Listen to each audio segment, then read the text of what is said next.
Welcome to Talkin' Jets. My name's Ryan, and I'll be your pilot tonight. I am joined alongside my co-pilot, Mr. 𝐒𝐶, filling in for 𝐑𝐲𝐚𝐧. Dom's off tonight.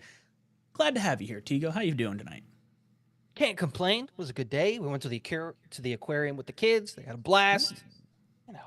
Fun day. What's your favorite fish at the aquarium? I love the sharks. Sharks are cool.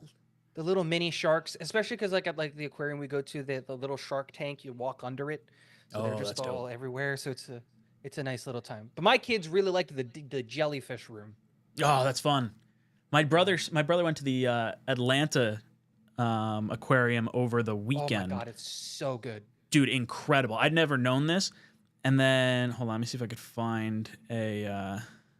He sent me a video of this friggin' jellyfish that was very cool. It was one of the first trips me and my wife ever took was to Atlanta. Jeez, that's awesome. Look at that. That's a jellyfish in an aquarium. Yep. It's nuts. That's a big old jellyfish. Very cool. Yeah, I would say my favorite fish in the aquarium or favorite thing at the aquarium, I feel like it depends on the aquarium, but penguins are always pretty cool.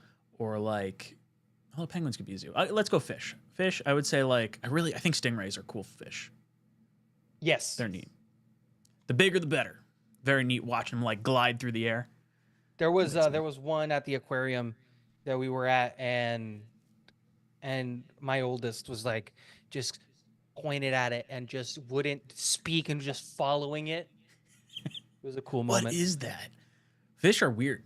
Crazy. Yes. Speaking of fish, we had a game against some, technically not fish, but dolphins. And we lost last second. We're not going to spend too much time on that because I do want to get into the quarterbacks that the Jets could be looking at in the draft. We heard from Ian Rappaport, a little something, but I want to get your thoughts on the Jet-Miami game real fast before we move on to the quarterbacks. That was the Jets doing Jets things. It was a game that we should have won, and veterans making mistakes that veterans don't make, and it cost us the game. That's really it. It's the Jets doing Jets things. We find a lot of teams and good teams find ways to win, and we do the opposite. We find ways to lose.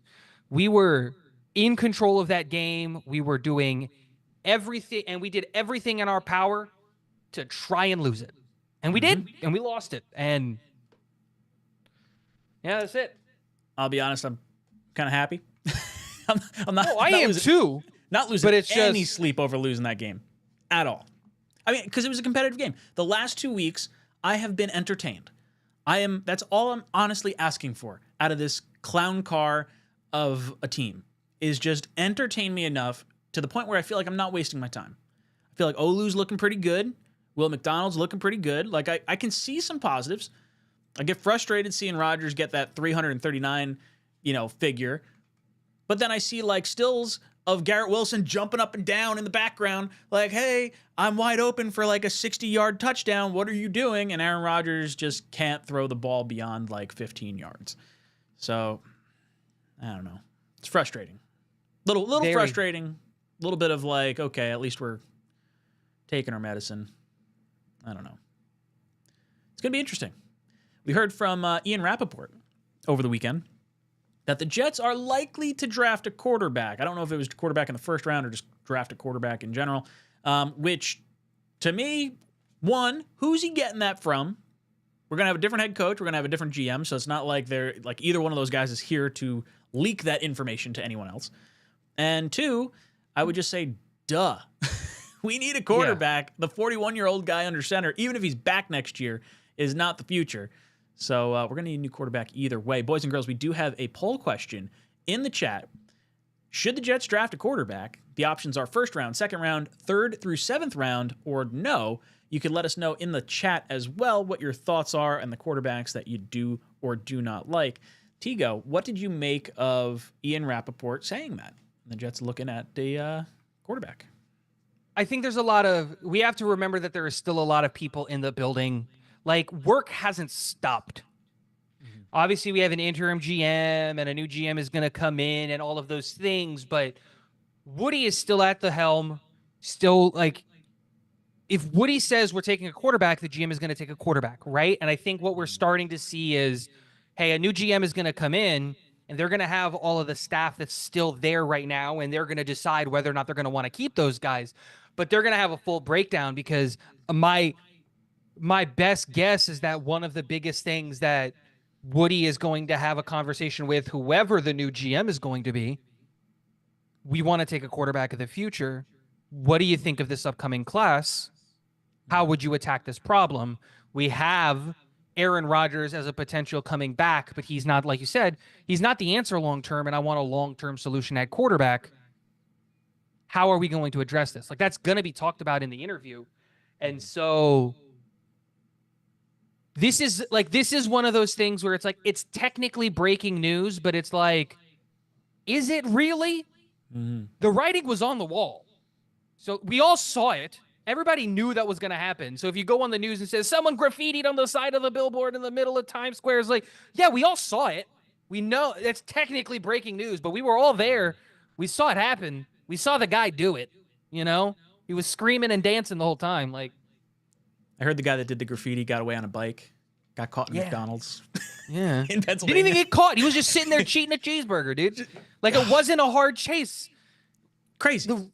He did He everything. signed it. He put his name, his Instagram tag on it. Like, it's so obvious.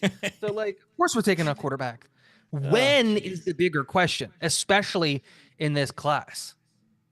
Dude, it's going to be very, very interesting to see where we go with the draft. Right now, the Jets are sitting at the 7 pick.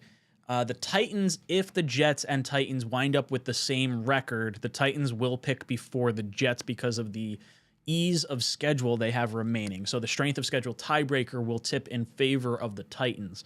Now, they do have a game against Jacksonville. I believe they have a game against the Colts. Like, they got some winnable games in this next little stretch here if they are able to do that.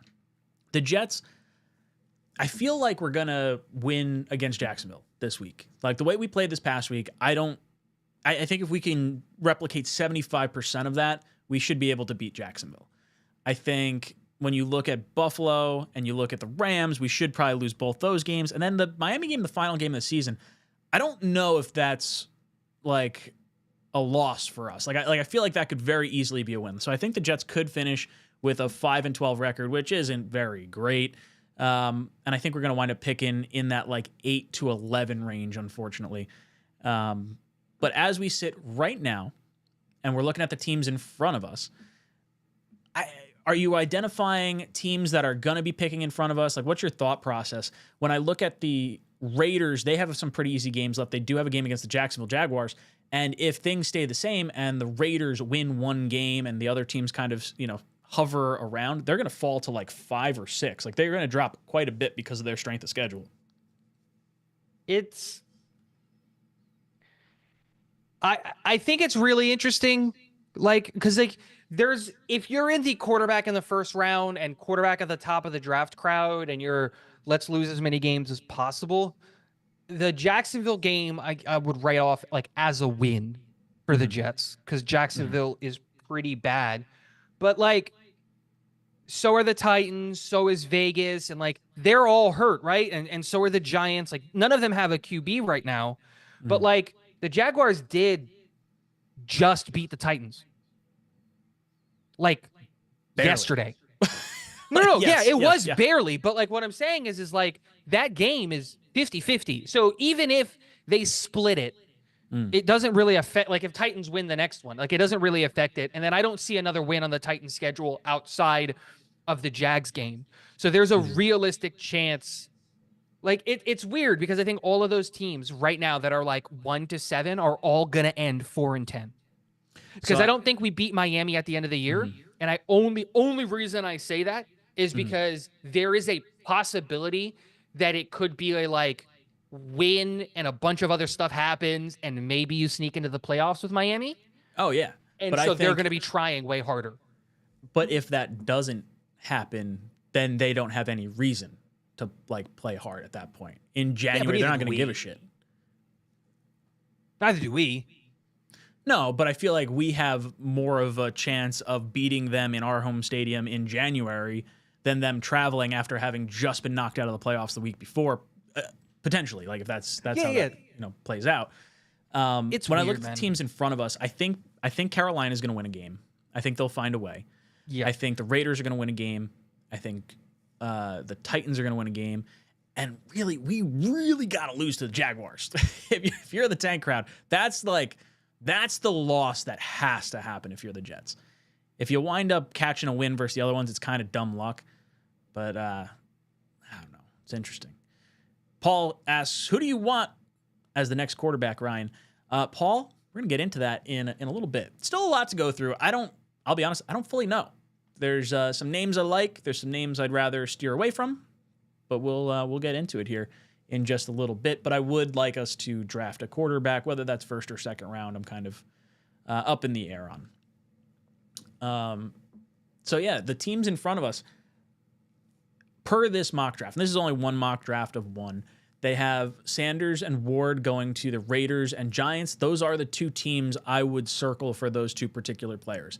I do think the Raiders are going to fall a little bit, and I think the Giants will end up with the number one pick, and it's just a matter of, do we think Sanders goes to the Giants, or do they try to force Sanders to Vegas in some capacity so he can play for his quarterback coach, Tom Brady, in a non-income tax state? And I feel like it just fits too well for that, to not play out. Patriots, I think, are losing the rest of their games. They have the best shot at getting the number one pick outside of the Giants because of their strength of schedule. It is just so bad. And they have some good teams left on their schedule, so they're not going to be able to... I don't think they're going to win a game. I mean, maybe Drake May gets lucky. You could convince me that there is a wild, tiny, minuscule chance they could beat the Cardinals. They won't, but they could. They won't. The Bills resting players the final week of the season, that's a shot maybe. But will they be resting players at the end of the season? That's the whole thing, isn't? They don't have a bye, so they could. I'd have to see how the final weeks play out and if they're banged up at all. But I could see that. I'll be honest, I kind of want New England in a top 3 pick because they're not taking a quarterback, and I'd rather them get Travis Hunter than McMillan. I'd rather have us get a shot at McMillan. If they're beyond pick 3, I think they take McMillan. Yeah, they're an interesting spot because there's a ton of ways that they can go. Because you could convince me they could go offensive line. You can convince me that they go Travis Hunter. And then are you drafting Travis Hunter the cornerback, or are you drafting Travis Hunter the wide receiver? Because I don't know if he plays both at the NFL level. He probably doesn't, but you might be drafting Travis Hunter, the football player, and you're happy with either position, with wide receiver being the weaker of the two for the Patriots right now. But, maybe Sanders has the better skill set to be a corner. I don't know. Hunter. That's the thing. I think that if you're drafting Travis Hunter, you're drafting a much better cornerback, and then you're drafting a guy who can play on offense. He's your wide receiver 4. Because when you're throwing your offense out there, he's not gonna be that guy. But you got a special nifty trick play, or instead of playing 60 snaps on defense and then 60 snaps on offense, you could convince me that Travis Hunter could be 60 snaps on defense and then 22 snaps on offense, and that's a good workload. That's a lot. And no, it is, but he's playing 110 at the college level right now. He's playing every snap except for special teams, and even then he's so it's it's weird. Again, this draft is so weird because you have a running back that can go in the top 5 that won't. You have a wide receiver that can go in the top 3 that won't. You have an edge that can go in the top 3 that won't. You have an interior defensive lineman who should be the number 1 pick, and he won't be. You have quarterbacks that shouldn't be taken in the top 10, and they will be. It's such a weird draft. We're gonna see. I think we're gonna see Milroe. I think we're gonna see LR. move up boards. I think both will wind up being first-round picks. I think Milroe will wind up being a top 10 pick. I think 𝐒𝐫 will probably be a top, I don't know if it's top 20, but I think he's going to end up moving up boards. I think people are going to fall in love with he's Josh Allen 2.0, that whole narrative and whatnot. Blitz comes in and says, want the Jets to entertain us. Let the young guys play. It's like preseason, but wins hurt us. Want more JBC Stiggers, LT3, Watts, McGregor, and Corley. Yeah, sign me up. I'm okay with having some hungry players play and get some experience down the stretch. And look, if you want to have Rodgers still at quarterback, I think that's probably the best shot you have at not winning, outside of like Martinez probably playing. I don't think they play Tyrod at all. I think we're in for a Rodgers final 4 games. But yeah, I'd love to see some of these young guys play and get some opportunities. 𝐃𝐨𝐦, is that what you want to see? I think, yeah. At this point, just give the young guys the run. Like, if someone is banged up, just put them on the IR, regardless of if they need to be there. Like, there's no point at all. If there's a guy that you're legitimately thinking about bringing back, just put them on the IR. There's no need.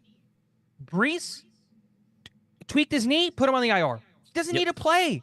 We have 2 rookies that should get some run. If that's the way that I would go about it. Like, if you got, like, if Quinnen stubs his toe, put him on the IR. Because Quinnen is going to be a force positive in the defense no matter what. So, like, let's give McGregor and Leonard Taylor and Watts and all these guys a bunch of run. Go plant some evidence on Clemens so that he goes back to jail. Like, I don't want to see him taking another snap. There's no point in any of it. If it's a guy who's competing for a contract, let them play. If it's a guy that's coming back next year, put him on the IR. Like, there's just no need. Let these guys run it out and fight for contracts and a job next year, whether it's with us or not. Yeah, I mean, I hope that's the route they go. I feel like with a regime that's on their way out, they're just going to try and win as many games as possible. And I don't really want to see that. But yeah, I'm on full agreement with Blitzkrieg here. Let the young guys play. 100%.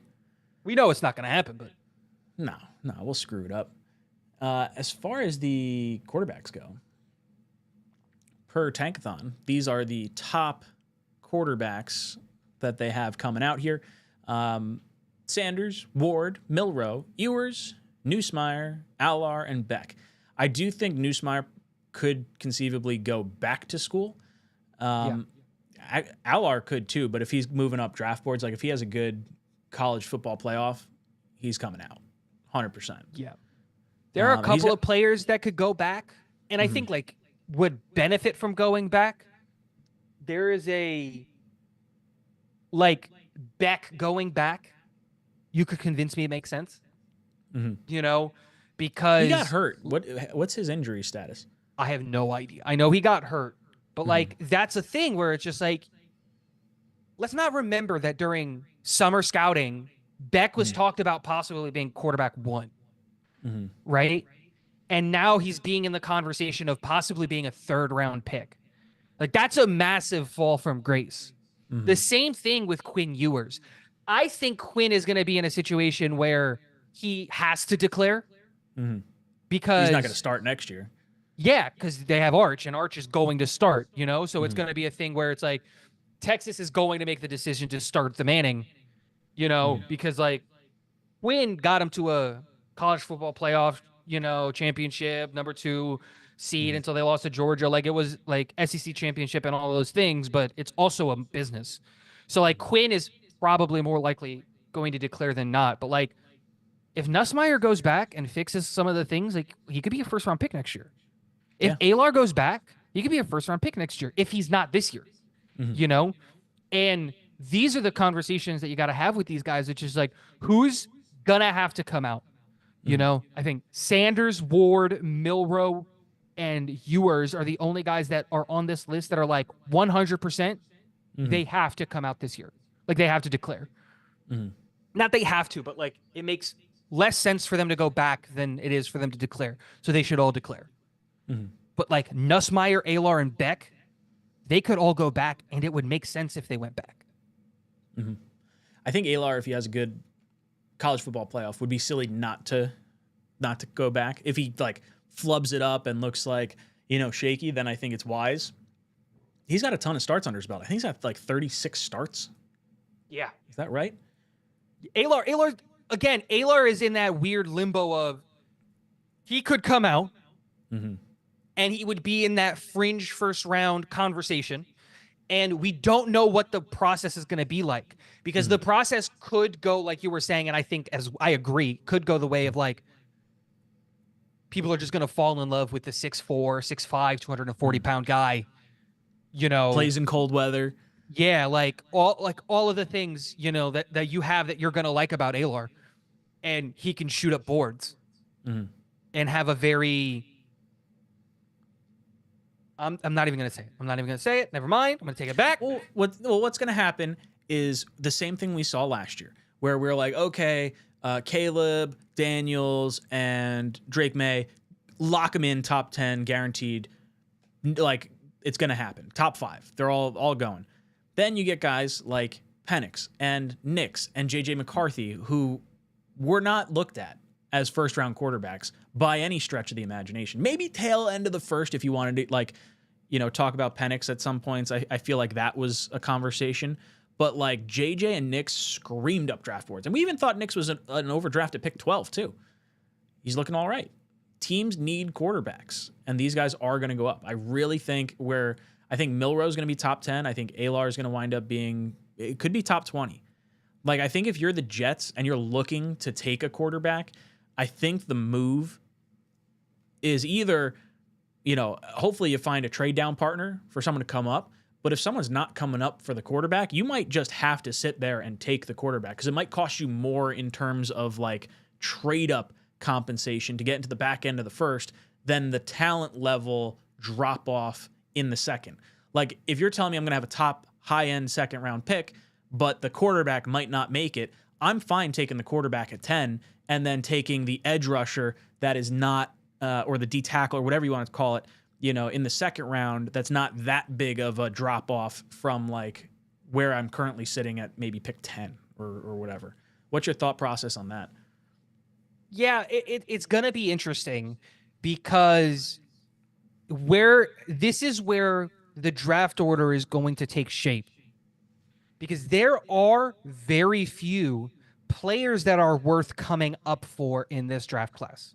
There's like 3 or 4, in my opinion. 2 of them are out of reach, in McMillan and in Hunter, right? So those 2 players are the 2 players that are out of reach. We're not going to get those guys. But there is a legitimate shot that, like, Graham can make it to like 7 or 8. And like, Graham is insanely good. Abdul Carter is a freak athlete. You know, there might be a team that looks at Carter and goes, the gap between Carter and the next guy is big enough to justify us going and getting him. Ashton Genty is one of the best running back prospects of this generation. Yeah, you know, he's like, incredible. This is why I don't like using the term in other draft classes, is because when I call him generational, is because, like, this is what it's supposed to mean. This guy, Ashton, but he's a running back. And so, like, you come into this conversation where you go, the NFL is taking the turn to the running game again. You know, edge players are always valuable. Interior defensive linemen who just wreck games like Mason Graham does are valuable. McMillan is 6'5", 210, catches everything within a 2.5 mile radius of him. You know, if these guys fall, can you convince a Washington to come up and, you know, maybe not Washington, that's a bad example, but like, I feel like Dallas wants Dallas. Could you like, whatever it is, could you convince Indianapolis to come up and get a wide receiver?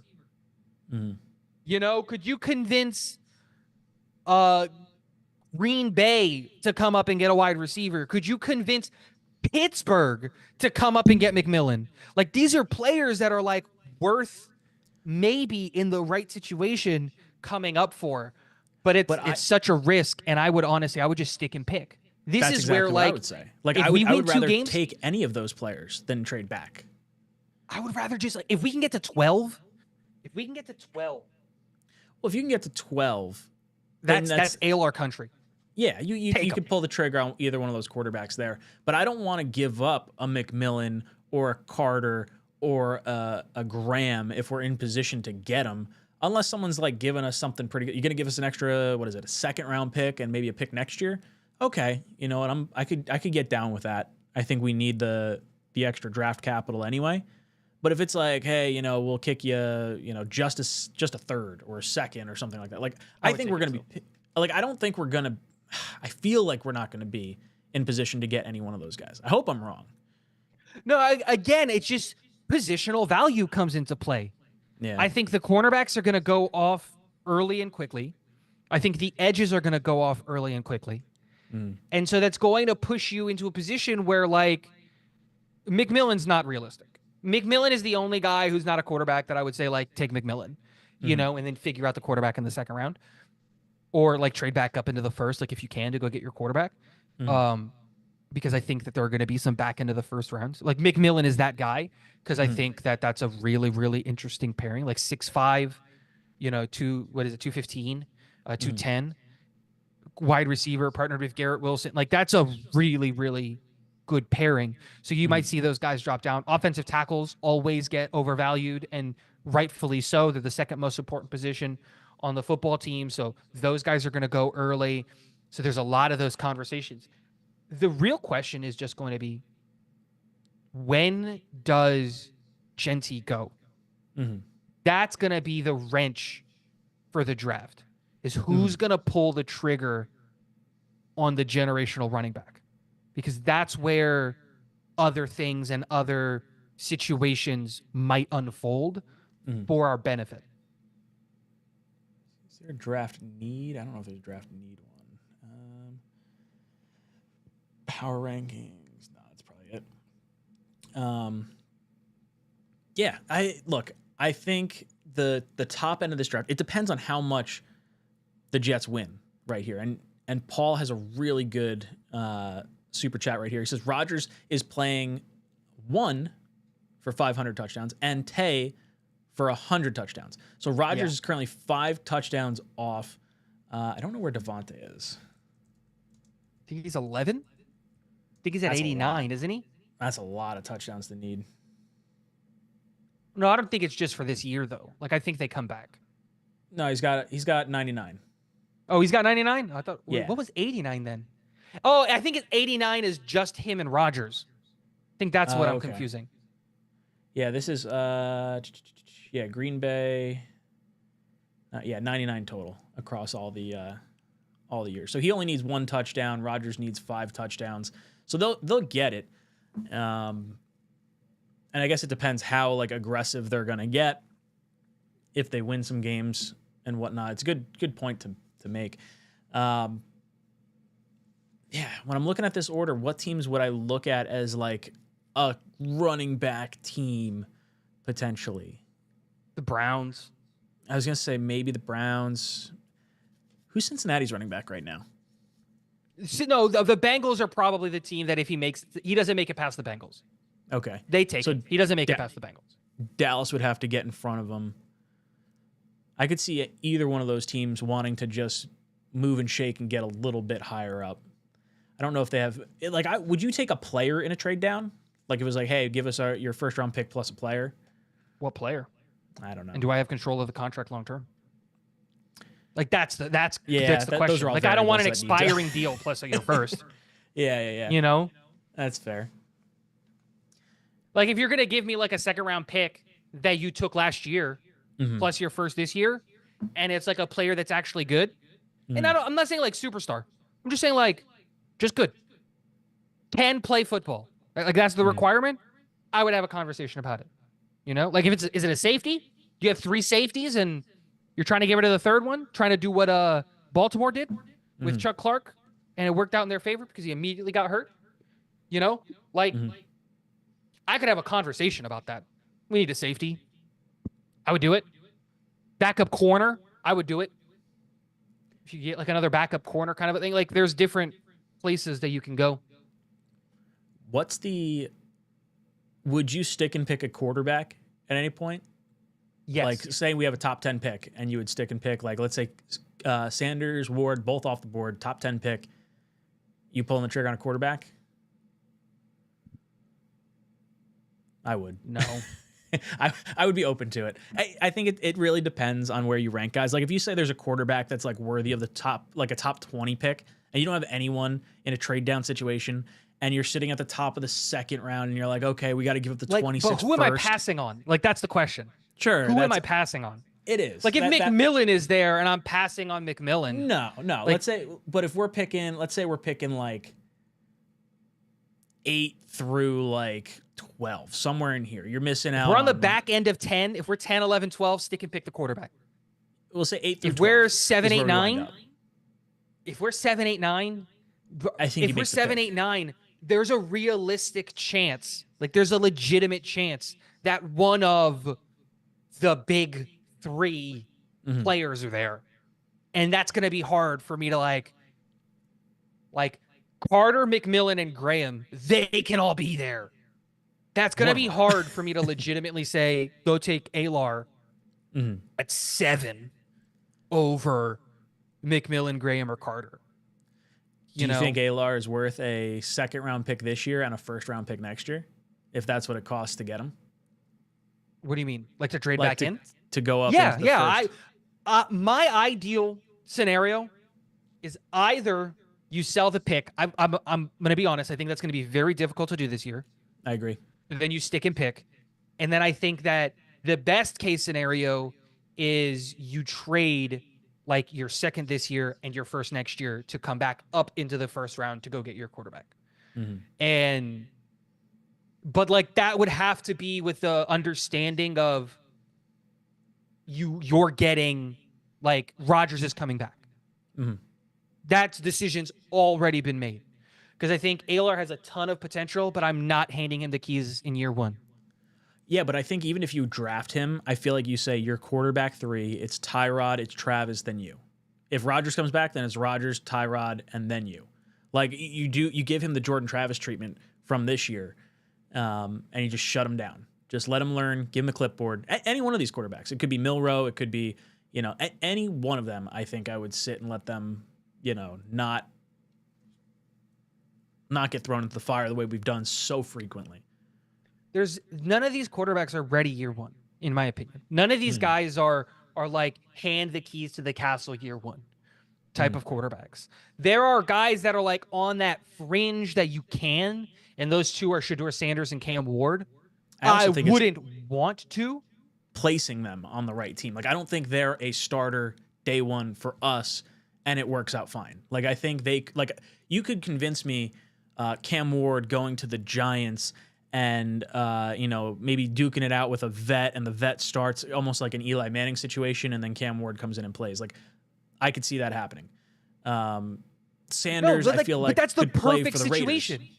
That's true. That's the perfect situation. Yeah, what you want is the veteran to start. The problem is that the teams that are going to take Shedeur and Cam, they're going to be the first 2 quarterbacks taken off the board. Probably depends on what people think of Milroe. They're not going to be given that opportunity. If you go to Vegas, you're starting day 1. Yes. If you go to the Giants, you're starting day 1. If Dable is still employed. Yeah, I think so. It's close. I'm not as sold on the Giants doing it because I could see some value from ownership saying like, hey, look, it worked out for Eli Manning. Like, let's try to emulate that as best we can. We know the kid's going to play at some point this year.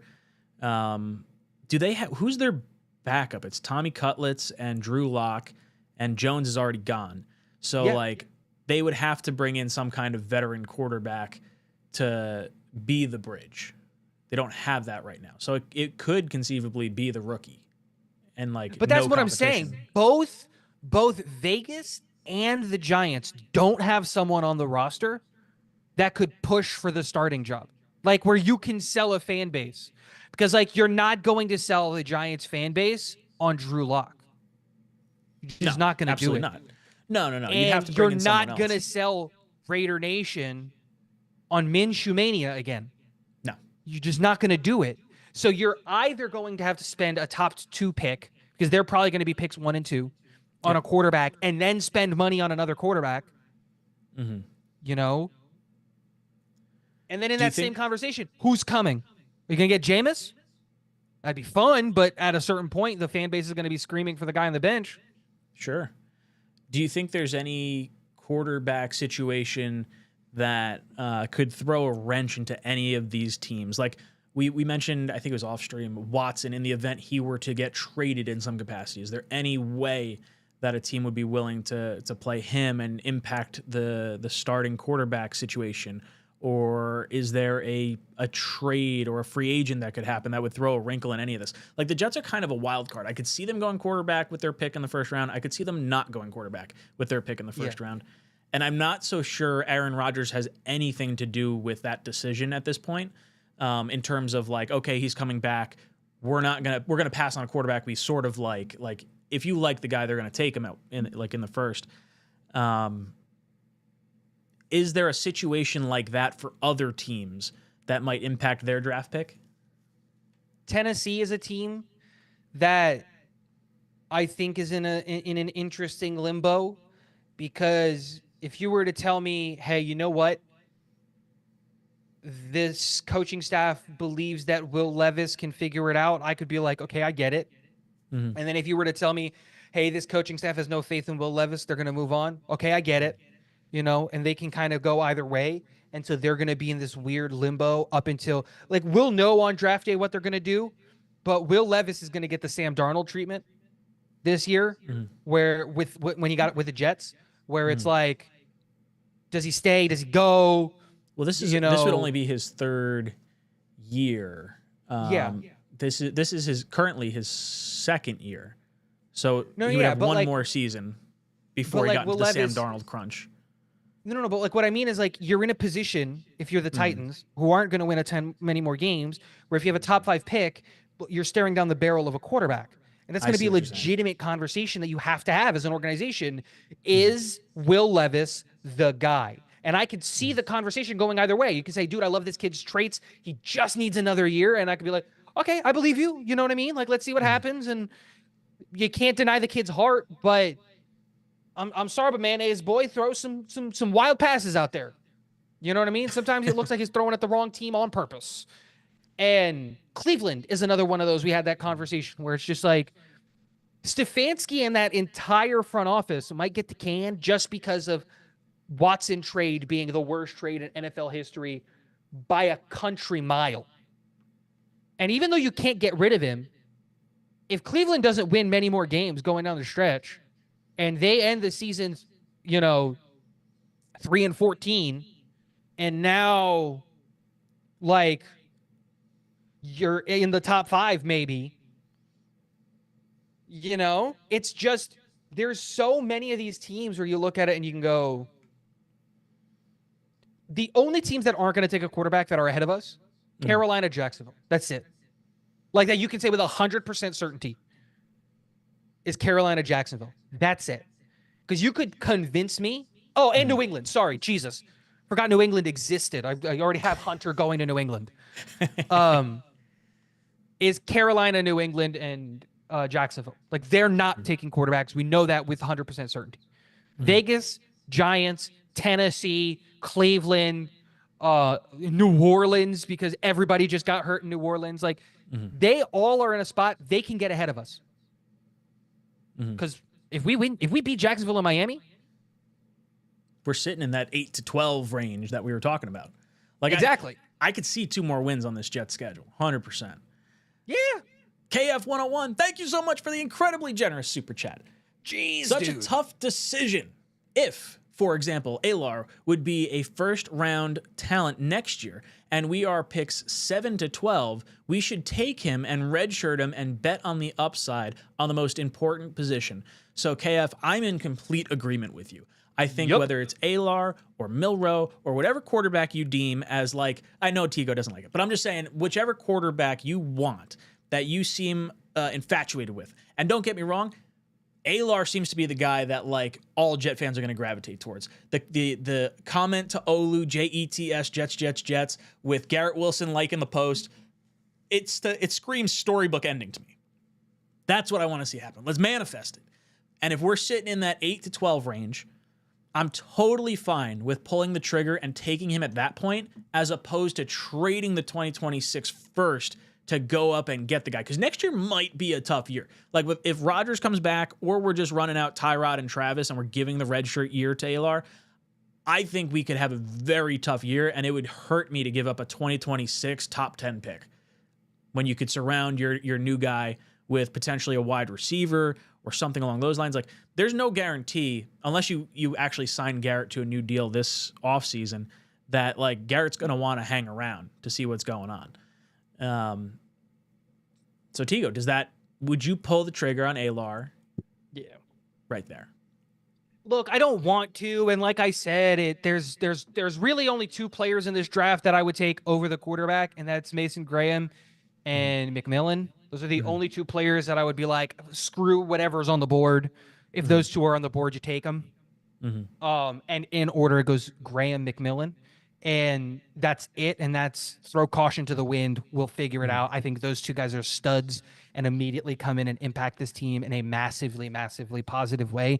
And then I go, next year's first, come on down. And I'm calling everybody. It's a problem for next year, Ryan. Yeah, like I'm once we hit like 17, I'm calling every team, because that's the range that I think 𝐂 is going to end up going. And I'm calling like if he makes it past Dallas, like that's the real teams that are there too. You're looking at San Francisco, LA. You got to get in front of the Rams.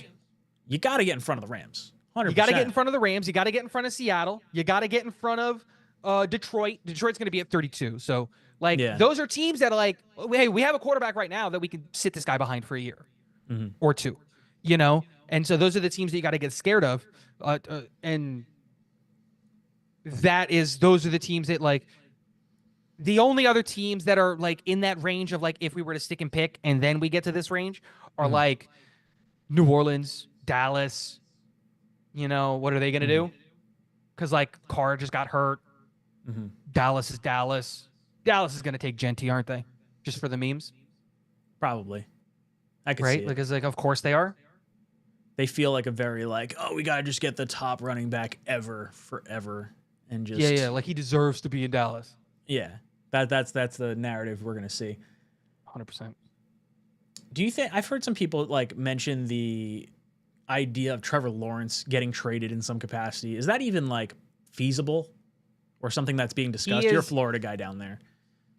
No, that's not even in the like, people are like, the Jacksonville crowd are kind of happy that he got hurt because that means that they're going to get a high pick, and because they want the coach gone, and because if we're being honest, Jacksonville is the #1 destination if you're a head coach.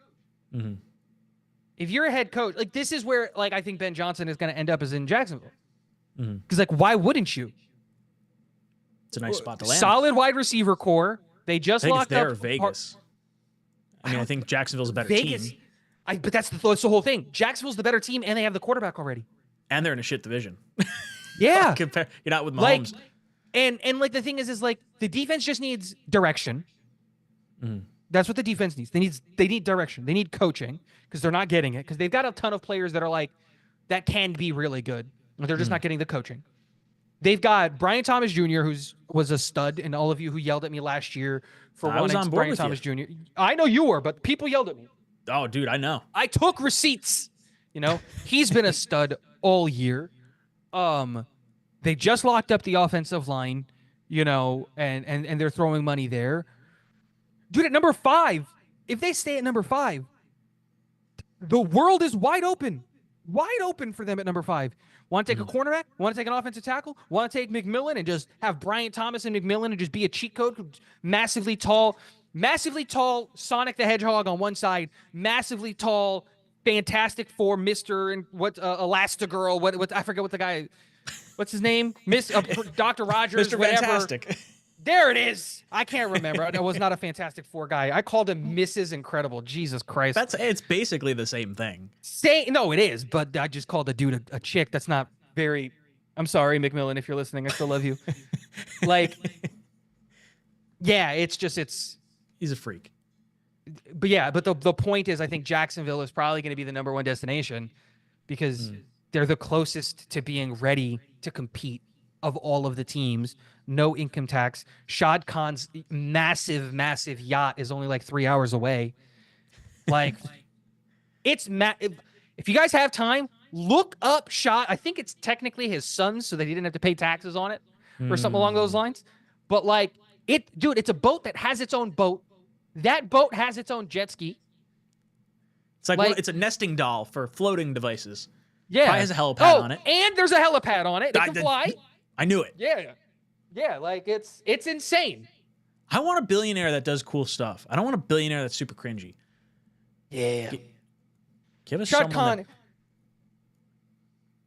Oreo. Shad Khan is a blast. That's cool. I want an owner like that. Oreo says, so numb to the team, not even hyped for the draft. I totally understand, Oreo. I think a lot of people are kind of in that mode right now. As we get closer to the draft, people will start to get hyped up. Let's see. What do you? I see. Havmo Jets fan says, even you guys are tiptoeing around Aaron Rodgers. He's winning. No, I mean, I think we said we'd win 2 games. We think we're gonna. Well, I think we're at least winning 1. I think we're winning this week versus Jacksonville. I think we're gonna win the final game of the season too. I think we're gonna finish 5-12. I don't know if he's talking to us or if he's just talking about in general. Yeah, I think. Yeah, I am in that boat of. Like, it's probably like 70-30 he comes back. You think Rodgers is coming back? Yeah, I think he comes back. I think that would at least make me feel better about not burning a 3rd-round pick on Davante Adams, because I think they're both coming back if that's the case. Yep. I do want a quarterback here because I don't want them to blow it up and just be like, Garrett Wilson and Sauce and you know, whoever else, Brees, like we're just getting rid of everyone. Like, I don't want to see that. I want to see the plan play out. I want to see a lot from Rodgers this final stretch to make me feel confident that 1 year off the ACL or off the Achilles, he's back to like 85% of where he was. Like, if we get Rodgers like he played last week for the next 4 weeks, I'm a little more okay with it. It's going to be a lot of dead cap in 2026, but we're going to have a lot more room to absorb those dead cap hits at that point. Yeah, I agree. Like, I think it's the best case scenario, short term and long term for this team, ironically, is if Rodgers comes back. Regardless of, like, if you go in and you have to, this is the best way to do it. You have to go in knowing that 2025, 2026, that season is a wash. It's just a wash. The result's going to be the result. We don't know if it's going to be good. We don't know if it's going to be bad, but don't put hype on it. Mm-hmm. And if you go in with that mentality of the next season is a wash, then you have you can have the foresight to say, look, we can take a quarterback who can sit behind Rodgers and can learn and can take a redshirt year. And this is the year that if you're going to take a quarterback, that's what they need. Mm-hmm. Bringing Rodgers back satiates all of the youth that might want to leave. Mm-hmm. Let us not forget that Rodgers is really close friends with Sauce, that Wilson really likes Rodgers. You know, like they. Do you think that's still the case? Because like Connor Hughes he was talking after one of the games, maybe 2 weeks ago, saying like, I know Brees and I know Garrett have issues with like who's like the play under center right now. It's not necessarily that they don't like Rodgers, but it's like the play under center is clearly a problem. Like Garrett Wilson jumping around in the secondary trying to get like Rodgers' attention. That's a problem. Like, he's definitely going to be thinking about that and seeing those clips. Tony comes in real quick. Tony says, if anyone has questions about Alar, go watch the USC game. He made 8 to 10 high-end pro plays. He's more advanced than Allen and Darnold at 20 years old. That would make me feel good. Allen was super raw coming out. It was just a freak talent, crazy strong arm, big body.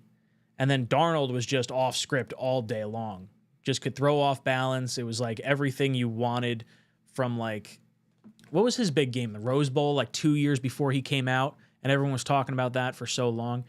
𝐂 can have that kind of, you know, playoff stretch. Because I think he plays, what is the... They play, is it SMU?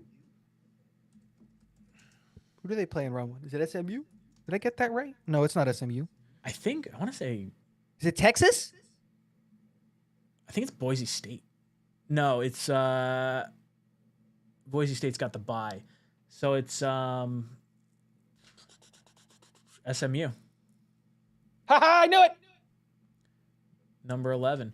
So they got SMU, Look, they then can make a Boise run. State, and then you get a matchup potentially against Georgia in the semifinals. If he can get to the national championship game, the kid's going top 10. Like all eyes are on him. so. You don't think Here's if he leads that team against beats Georgia in the finals or like in the semifinals, then you're talking the other side of the bracket's going to be Oregon or I don't know. Do you think Texas makes it? I love 𝐂. I love 𝐂. But you don't think he if can goes walk that to far? a national championship? Like I think that if they can figure out a way to keep pace with 𝐒𝐿, which is not an easy task, I think they beat Georgia. I think they can get to a natty game, especially if Beck's injury is serious. Mm-hmm. They can get to a natty game. I don't know if they overcome Oregon in a natty game, and that matters, right? But the questions because it would be a rematch, right? The Penn State Oregon game. It would be a rematch. That one throw 𝐂 had, getting dragged, like pulled on, the jersey's coming off, just rips it. He's a stud, but there are still question marks about his game. I mean, like, this is where you're going to have those things, which is just like prototypical size, insane arm strength, but 3 years guy's starting. not the most mobile. He can move, but he's not the most mobile. His accuracy has improved year over year over year, but it's still not NFL accuracy. 70% is pretty solid. He's what, 69% right now? His adjusted completion percentage is like 73. No, but it's not. I'm not talking about completion percentage. What are you talking about? I'm talking about accuracy. I'm talking about where the ball is on the wide receiver's body. Fair. Because like that matters at the NFL level. The windows are smaller. Sure. In college, you can just throw it in the guy's radius because they're not being covered as hard. So like there is stuff there, and he has to develop an off speed. He's a fastball thrower. You know what I mean? He's coming with a fast and that's it. He's got a 2-seam, a 4-seam, and a sinker. Boom. That's it. That's the guy's. It's all fast stuff. And he's developing his touch. Like, again, I love 𝐂. 𝐂's the guy that I would take in this draft class. But I don't see in the next 4 games, possibly in this college football, in the college playoff, where he goes and he shows the improvement in, like, is he gonna show us that he has a second gear hidden that he wasn't showing us? You know, because and I'm not saying that's not possible, because the Texas kid, I forget his name. Ewers. No. In Houston, he plays in Houston. He was at Ohio State. I'm blanking on his name. In Houston, in college, you're talking about? No. Right now, he's in the NFL playing for Houston. He was C.J. taken Stroud? After Bryce Young. 𝐶J Stroud. There it is. I couldn't remember his name. Wait, what are you talking about? 𝐶J Stroud at the end of the showed a gear that he had hidden. So like a lot of the mobility questions went away, and you were like, oh, where was this the first 3 years? Dude's got some wheels on him. But accuracy is something that you need coaching. That's it. That's just coaching. And he can get that at the NFL level. But those questions are going to sit there and they're going to linger. And I don't know if he gets over those things 100%. Again, this is not me crapping on 𝐂. This is just me saying that I really, really like 𝐂. And I have a hard time saying that he's going to go from being a second-round pick consensus right now. Let's just talk about the consensus. To a fringe first-round pick by the time the playoffs is done. And then when everybody takes a deep dive in his tape, he's going to go from fringe first-round pick to top 10 pick. I think Well, he we has were just talking about how like he could be like without talking about the college football playoffs. If he gets into the combine, they see his arm, they talk to him, they see the measurements and everything, and the way quarterbacks just elevate up draft boards. We mentioned Penix, we mentioned Nix, we mentioned J.J. McCarthy. He could have I think he's going up to 12. If you have a good college football playoff combined with all that, I think he's absolutely going top 10 if that happens. Yeah. Now that you mention it, like, once you said Bo Nix, I was like, yeah, that's what happened to Bo Nix. No, you're absolutely right. I want to be logical in this situation, but it's just like teams aren't going to be logical when it comes to the quarterback. No. Yeah. Just throw all Penix logic went in the out the top window. 10, and I didn't have him in that range. You know, Nix went in the top 15, and I didn't have him in that range. Like, I had first-round grades on those guys, but I didn't have them in that range. And, like, again, the guys just fly up the boards. So, Tigo. No, yeah, you're right. Thank you so much for hanging out with me tonight, filling in for Dom C. Anything you want to plug before we get out of here? Nah. Come Wednesday. Come hang out with me and Green Bean. It'll be a blast. Hell yeah. Boys and girls, I'm going to be heading over to my channel. Going to do a little call-in action, talk to you guys for about an hour, discuss these quarterbacks in a little more depth. Our poll question rounded out dead even. 34% say first-round draft pick, 35%. Actually, both 35 and 35%, first round, second round. The fan base is split. There's 13% that are saying third through seventh, 18% say no. So I'm curious if it was first round, second round, and no, where that would all shake out. But boys and girls, really appreciate you hanging out with us. We'll see you next week.